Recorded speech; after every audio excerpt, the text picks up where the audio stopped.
రాజీవ్ గాంధీ విగ్రహావిష్కరణ సీఎం రేవంత్ రెడ్డి చేతుల మీదుగా అట్టహాసంగా ఆవిష్కరించడం అయితే జరిగింది. మనం రాజీవ్ గాంధీ విగ్రహము అటు సెక్రటరేట్ ఇటు అమరవీరులకు సంబంధించినటువంటి అమరవీరులకు సంబంధించినటువంటి అమరుల స్మారకము రెండిటి మధ్యలో మాత్రము మాజీ ప్రధాని భారతరత్న రాజీవ్ గాంధీ విగ్రహాన్ని అయితే ఏర్పాటు చేయడం జరిగింది. ఆ రాజీవ్ గాంధీ విగ్రహ ఆ ప్రతిరూపం ఎలా ఉంది అనేది తొలి వెలుగు స్క్రీన్ పైన ఎక్స్క్లూజివ్గా చూడొచ్చు. ఒక రాజీవ్ గాంధీ చేతులు ఎత్తి ఆ ఒక దండను పూలమాలను ప్రజల మీదకి ఇసురుతున్నటువంటి ఆ యొక్క రూపాన్ని అయితే ఇవ్వడం జరిగింది. ఆ రూపాన్ని ఇచ్చినటువంటి రమణారెడ్డి మనతో పాటుగా ఉన్నారు. ఫైన్ ఆర్ట్స్ కాలేజీలో వారైతే చదువుకోవడం జరిగింది. దానికి సంబంధించినటువంటి విషయంలో అసలు ఎట్లా ఈ యొక్క ప్రతిరూపాన్ని తీసుకొచ్చారు అడిగి తెలుసుకుందాం. అన్న, ఈ ప్రతిరూపం ఎక్కడ చూశారు మీరు? అసలు ఇంతకుముందు ఈ ప్రతిరూపంలో ఆ చేతిలో నుంచి వెళ్ళి ఆ పూలమాల పోయేది ఎక్కడైతే కనబడలేదు, ఇట్లా మామూలుగా ఉన్నది కనబడింది, కానీ అలాంటి ఆలోచన ఎందుకు చేశారు? అంటే గౌరవ ముఖ్యమంత్రి గారు రేవంత్ రెడ్డి గారు ఒక ప్రత్యేకమైనటువంటి రాజీవ్ గాంధీ స్టాచ్యూ ఉండాలనేది ఆయన అభిమతము. సో దానికి గాను ఆయన ఎన్నో డిజైన్లు దేశవ్యాప్తంగా తెప్పించుకోవడం జరిగింది. సో ముఖ్యంగా మనకు ఒక యూనిక్ ఉన్నటువంటి డిజైన్ కావాలనే ఉద్దేశంతోటి మాతోటి కలిసి డిస్కస్ చేసినప్పుడు సో తను తీసినటువంటి అంటే డిఫరెంట్ యాటిట్యూడ్స్ ఉంటాయి ఒక్కొక్క పాలిటీషియను. రాజశేఖర్ రెడ్డి చేతులు ఊపడం కానీ సో లేదా ఎన్టీ రామారావు చేతుని ఇలా అనడం. సో ఒక్కొక్క ప్రత్యేకత ఒక్కో శిల్పంలో మన అంబేద్కర్ స్టాచ్యూ ఎప్పుడు ఒక మార్గదర్శాన్ని సూచించినట్టు సో ఒక ప్రత్యేకత ఉండాలనే ఉద్దేశంతోటి సో సీఎం రేవంత్ రెడ్డి గారి ఆలోచనలో ఆయన ఇట్లా చేస్తారు, ఇట్లా ఇసిరేస్తారు కదా పబ్లిక్లకి, అంటే ప్రజల మీద అభిమానంతో ఇంతకుముందే విహెచ్ గారు చెప్పినట్టు మహిళల మీద ఉన్నటువంటి అభిమానంతో ఆయన ఇసరడం జరుగుతుంది. సో దాన్ని మనం చేస్తే ఎట్లుంటుంది అనేది తన ఆలోచన. సో ఎన్ని రోజులు టైం పట్టింది మీకు ఈ విగ్రహాన్ని ఇట్లా రీసెర్చ్ చేసేసి దాన్ని అట్లా చేతిలో పెట్టేసి ఆ వెనకాల ఏదైతే తను వేసుకున్నటువంటి డ్రెస్ మీద ఉన్నటువంటి కండువా వెనక పోయినట్టుగా ఏదో నిజమైనటువంటి వ్యక్తి ముందుకు నడుస్తున్నటువంటి మూమెంట్ను ఎట్లా క్రియేట్ చేయగలిగారు? ఎన్ని రోజులు టైం పట్టింది దీనిపైన మీరు తీయడానికి? సో ముఖ్యంగా గౌరవ ముఖ్యమంత్రి గారు దీన్ని ప్రత్యేకంగా కోఆర్డినేట్ చేయడం జరిగింది. దాదాపు ఒక 10 శిల్పాలు నేను చిన్న మినియేచర్ ఫార్మాట్లో చేసి చూపించడం జరిగింది. ఎందుకంటే తను కూడా స్వతహాగా ఆర్టిస్ట్ కాబట్టి. మంచి పాయింట్కి వచ్చారు. మీరు ఇద్దరు క్లాస్మేట్స్ అనేటువంటి విషయాన్ని పలుమార్లు రేవంత్ రెడ్డి ముఖ్యమంత్రి అయిన తర్వాత కూడా సంబోధించడం జరిగింది. మీ మిత్రుడు అంటే మీ క్లాస్మేట్ ఇచ్చినటువంటి పని ఎన్ని రోజులలో చేశారు అనేది, అలాగే తర్వాత ముఖ్యమంత్రి గురించి కూడా మాట్లాడదాం. క్లాస్ రూమ్లో ఎట్లా ఉండేవారు?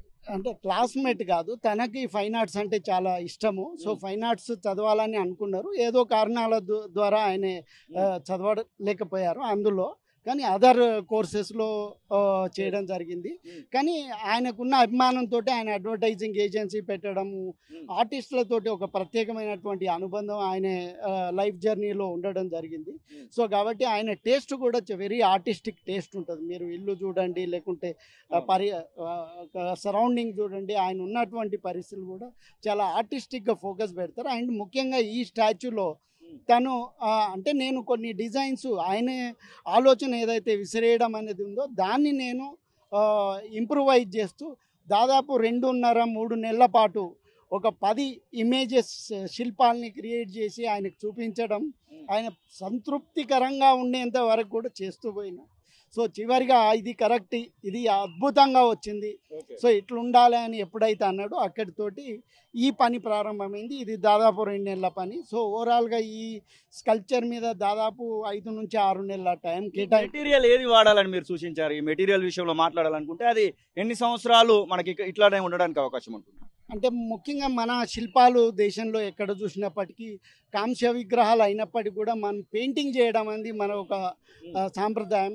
సో నిజంగా చెప్పాలంటే ఒక కాంస్య విగ్రహం అనేది ఒక నేచురల్ ఆక్సిడైజేషన్ ప్రాసెస్లో అది ఇంకా బ్యూటిఫుల్గా ఎన్హాన్స్ అవుతుంది దాని బ్యూటీ. ఎక్కడైనా డెవలప్డ్ కంట్రీస్లో అంటే అమెరికా, జర్మనీ, లేకుంటే యూరోప్ అంతా కూడా ఎవరు పెయింటింగ్ చేయరు శిల్పాలకి, పబ్లిక్ స్కల్ప్చర్కి. అది ఆటోమేటిక్గా ఈ ప్రకృతి ద్వారా ఆక్సిడైజ్ అవుతూ ఒక కలర్ని. సో అయితే ఈ ఆక్సిడైజ్ కావడానికి కోసం మనం ఒక కెమికల్ ప్రాసెస్ అనేది ఉంటుంది. ఆ తర్వాత అది ఇంకా ఎన్హాన్స్ అవుతూ వెళ్తుంటుంది. రేవంత్ రెడ్డి గారి ఆలోచన మేరకి ఇది పెయింటింగ్ వద్దు, సో మనం నేచురల్ ప్రాసెస్లో యూరోప్లో ఉన్న విధంగా ఉండాలి అనే ఉద్దేశంతోటి సో ఇక్కడ మనం చూసినటువంటి ఏదైతే బ్రౌన్ కలర్ ఉందో అది పూర్తి ఆక్సిడైజేషన్ అన్నట్టు, అది కలర్ కాదు. అక్కడక్కడ మీకు లైట్ కలర్ కనబడేది మెటల్ కనబడుతుంది, కొంచెం light green issue brown issue. అది ఇంకా మీకు కాలం పోయినా కొద్దీ ఎవ్రీ ఇయర్ ఇంకా డార్క్ అవుతూ ఒక అద్భుతమైనటువంటి యూనిక్నెస్ ఏర్పడుతుంది. సో ఇక్కడ ఏ రంగు లాంటిది వాడడం జరగలేదు. ఇట్లాంటి విగ్రహాన్ని అంటే మీరు చెప్పినటువంటి యాక్సిడేషన్ తోని కలర్ వచ్చేటువంటి విగ్రహాన్ని ఇప్పటి వరకు మన తెలంగాణలో ఎక్కడైనా ప్రతిష్ఠించారా అనేటువంటి ఏమైనా ఆనవాళ్ళు ఉన్నాయా? అంటే నేను స్టూడెంట్గా ఉండే దశలో అంటే 80s 90s ప్రాంతంలో మన జీపీఓ ఎదురుగా పోస్ట్ ఆఫీస్ ఎదురుగా హ్యాబిట్స్లో నెహ్రూ గారి స్టాచ్యూ ఉండేది, లేదా ఇక్కడ రాజ్భవన్ ముందు కూడా సర్దార్ పటేల్ స్టాచ్యూ ఉండేది. అది ఒక గ్రీన్ కలర్లో ఉండేది అద్భుతంగా. కానీ అది నేచురల్ ఆక్సిడైజేషన్, దాని బ్యూటీ ఆటోమేటిక్గా ఉంటుంది. కానీ ఈ గత 10 సంవత్సరాల నుంచి దానికి పెయింటింగ్ చేయడం స్టార్ట్ చేశారు.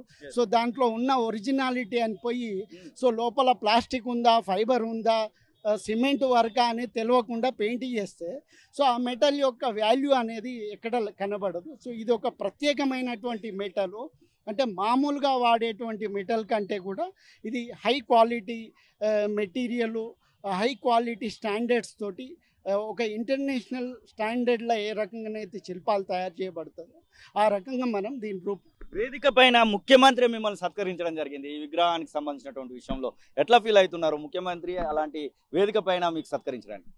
అంటే ఐఎమ్ వెరీ ప్రౌడ్. సో ఎందుకంటే ఒక ఆర్టిస్ట్కి కావాల్సింది గుర్తింపు. సో చాలామంది ఆర్టిస్టులు ఎన్నో ఎగ్జిబిషన్స్ అవి పెట్టుకునే ప్రయత్నం చేస్తారు, తద్వారా వాళ్ళ వర్క్ పబ్లిక్ రికగ్నైజ్ చేయాలనే ఆలోచన ఉంటుంది. కానీ ఇక్కడ అమరవీరుల స్మారకం కూడా కోట్లాది జనాలు ఇక్కడికే వచ్చి దాన్ని చూడడం జరుగుతుంది. సో ప్యారలల్గా ఇప్పుడు రాజీవ్ గాంధీ విగ్రహం కూడా చూడడం, అలాంటి అవకాశం కలగడం అనేది నిజంగా అదృష్టం. And always proud of my friend and friends. So everyone your friend Revanth and your friends అంటారా? All friends. Okay, thank you. ఇది రమణారెడ్డి చెప్తున్న మాటలు. ఖచ్చితంగా ఈ యొక్క విగ్రహం విషయంలో మాత్రం ముఖ్యమంత్రి స్వయంగా తను కొన్ని డైరెక్షన్స్ ఇవ్వడం జరిగింది. దాదాపు 5 నెలలు శ్రమించిన తర్వాత ఈ యొక్క విగ్రహానికి తుదురుపును ఇవ్వడం జరిగింది అనేటువంటి మాటను అయితే వారు చెప్తున్న పరిస్థితి. వీడియో జర్నలిస్టు సతీష్తో కలిసి శ్రీనివాస్, తొలి వెలుగు, సెక్రటరేట్, హైదరాబాద్. అసలైన తొలి వెలుగు. ఫాలో వాట్సాప్ @తొలి వెలుగు official.